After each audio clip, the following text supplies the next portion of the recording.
Friends, Swapna Khushboo चॅनलमध्ये तुम्हा सर्वांचे स्वागत आहे. फ्रेंड्स, आजच्या व्हिडिओमध्ये आज आपण रावण आणि रामचंद्र भाग 15 ही कथा जाणून घेणार आहोत.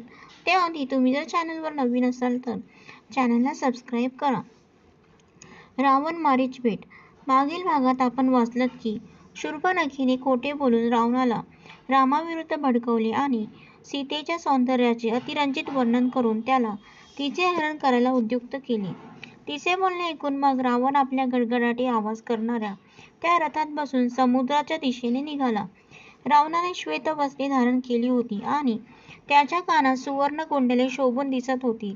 10 तोंडे आणि 20 भुजा असणारा असा तो 10 शिखरे असणाऱ्या एखाद्या पर्वतासारखा प्रचंड दिसत होता. समुद्र तटावरून जाताना त्याला वाटेत हजारो फुलांनी लगडलेले वृक्ष दिसू लागले.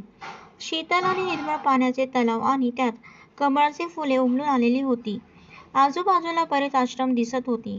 आश्रमाच्या भोवती केळांच्या बागा आणि धान्य राशी एकत्र करून ठेवलेली होती. नारळाचे मोठमोठे वृक्ष गगनाला भिडत होते. शमी, लाल साले सारखे प्रचंड वृक्ष फळाफुलांनी लगडलेले होते. तो परिसर नाग, गरुड आणि गंधर्व लोकांनी परिपूर्ण असा होता. तसेच तिथे अनेक तपस्वी होते. त्यात फक्त सूर्यप्रकाश खाऊन आणि अल्पाहार म्हणजे उपवास करून तपश्चर्या करणारे ऋषीमुनी होते. तिथे दिव्य आभूषणे आणि दिव्य पुष्पमाला परिधान केलेल्या, नाचगाणे आणि रतिक्रीडा करणाऱ्या अशा असंख्य अप्सराही होत्या. तिथे वेगवेगळे पक्षी जसे हंस, करकोचा, सारस मुक्तपणे भ्रमण करत होते. रावण ते सृष्टी सौंदर्य आपल्या नजरेत सामावून घेत होता. तिथे सभोवर मोठी मोठी सफेद विमाने आकाशात उडत होती. मन तृप्त करणारे आणि नाकाला गंधित करणारे असे चंदन आणि हिंगवृक्षही तिथे होते. त्या समुद्र तटावर निरनिराळ्या मसाल्यांची झाडे जसे मिरी, तमालपत्र वगैरे होती. मोत्यांचे ढीग पसरलेले होते. सोन्या चांदीचे खान असलेले पर्वत होते. रस्त्यात रावणाने मोठमोठी नगरेही पाहिली, जी धन, धान्य आणि सुंदर स्त्रियांनी परिपूर्ण अशी होती. रावण आपल्या रथातून उतरून चालत चालत एका मोठ्या वडाच्या झाडाखाली पोहोचला. ते झाड खूप उंच आकाशाएवढे मोठे होते. त्याच्या फांद्यांचा विस्तार फार प्रचंड होता आणि आजूबाजूला पसरलेला होता. त्या वटवृक्षाला पाहून रावणाला एक पुरातन कथा आठवली. कोणे एकेकाळी याच झाडाच्या एका फांदीवर महाबलवान गरुड, एक मोठा हत्ती आणि एक कासव घेऊन त्यांना खाण्यासाठी बसला होता. त्याच्या वजनाने ती फांदी तुटून खाली पडली. त्या फांदीवर सारी पाने होती. त्या प्रचंड अशा वृक्षावर वेखानस, माश, मारीचिस, अज, धूम्र सारखे ऋषी राहत होते.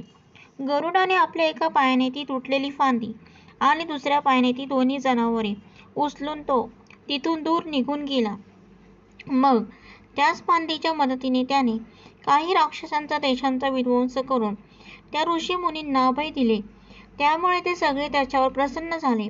त्याचा आनंद द्विगुणित झाल्याने त्याने इंद्राच्या दरबारातून अमृत कलश उचलून आणण्याचा उद्योगही केला.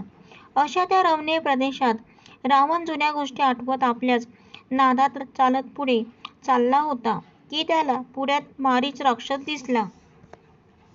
मारीच राक्षसाने रावणाला बघून त्याचा योग्य तो आदर सत्कार केला. त्याला भेटवस्तू आणि भोगवस्तू देऊन प्रसन्न केले. त्याला शुद्ध जलाने पूजन दिल्यावर मारीच विनयपूर्वक शब्दात बोलला, हे राक्षसेश्वर, एवढ्या लवकर परत कसे बरे येणे केलेत या प्रदेशात? सगळे शमकुशल तर आहे ना? मग तो महातेजस्वी रावण आपल्या गोड भाषेत त्याला बोलू लागला, हे पिता समान मारीच, मी जे काही सांगत आहे ते ध्यानपूर्वक ऐक.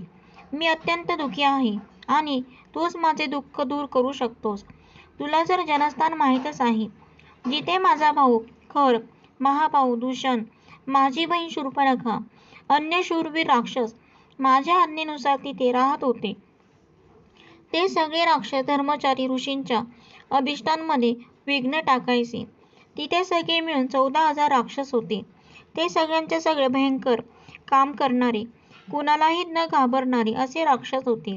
आता ते सगळेच्या सगळे राक्षस श्रीरामांच्या बाणांनी मृत्यू पडलेत.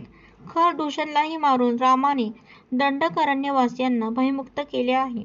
मला एकंदर रामाचे आचरण योग्य दिसत नाही. शिवाय रागाच्या भरात त्याला त्याच्या पत्नीबरोबर घरातून हाकलून दिलेले आहे. तो दुष्ट, लोभी, पाषाण हृदयी क्षत्रिय कुल कलंकित आहे. तो धर्मनीती सोडून अधर्माने आचरण करतो. शिवाय नेहमी तो लोकांना विनाकारण त्रास देत असतो.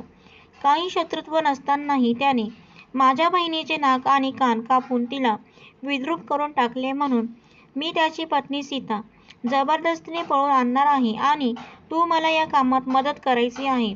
असे बोलून रावण पुढे म्हणाला, हे महाबल, जर तू आणि माझे भाऊ माझ्या मदतीला असाल तर हे सारे देवदेवता माझ्या पुढे काहीच नाहीत.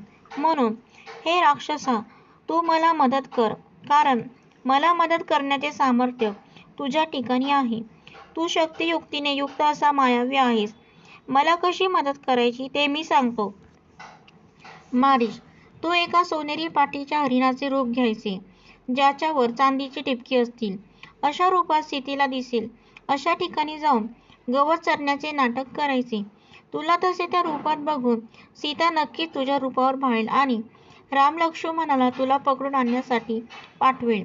मग जेव्हा ती दोघे तुला पकडण्यासाठी आश्रमापासून दूर जंगलात जातील, तेव्हा मी वेळ न दवडता सीतेला त्या आश्रमातून पळवून आणीन. जेवढ्या वेळात तू राहू चंद्राला ग्रासतो, तेवढ्या वेळात मी तिचे अपहरण करून आकाशमार्गे लंकेत पोहोचेन.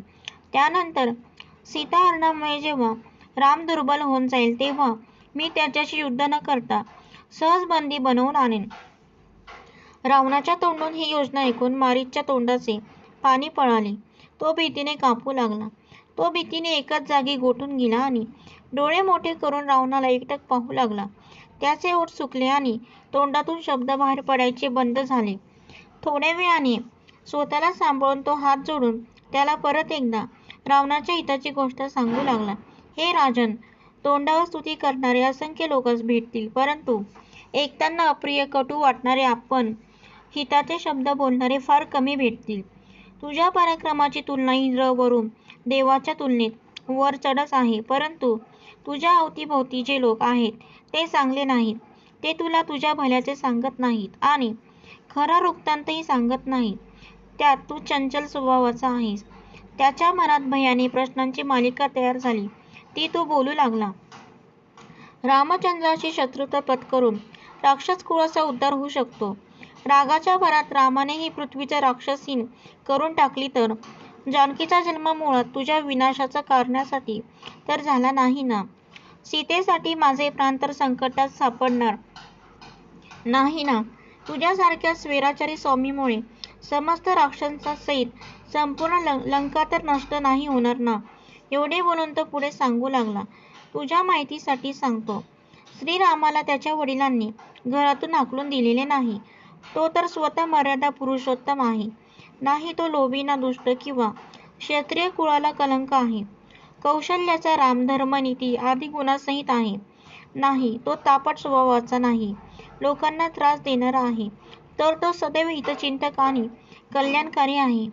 रामचंद्र आपल्या वडिलांना दिलेले वचन पूर्ण करण्यासाठी स्वतः या वनात वनवास भोगण्यासाठी आला आहे.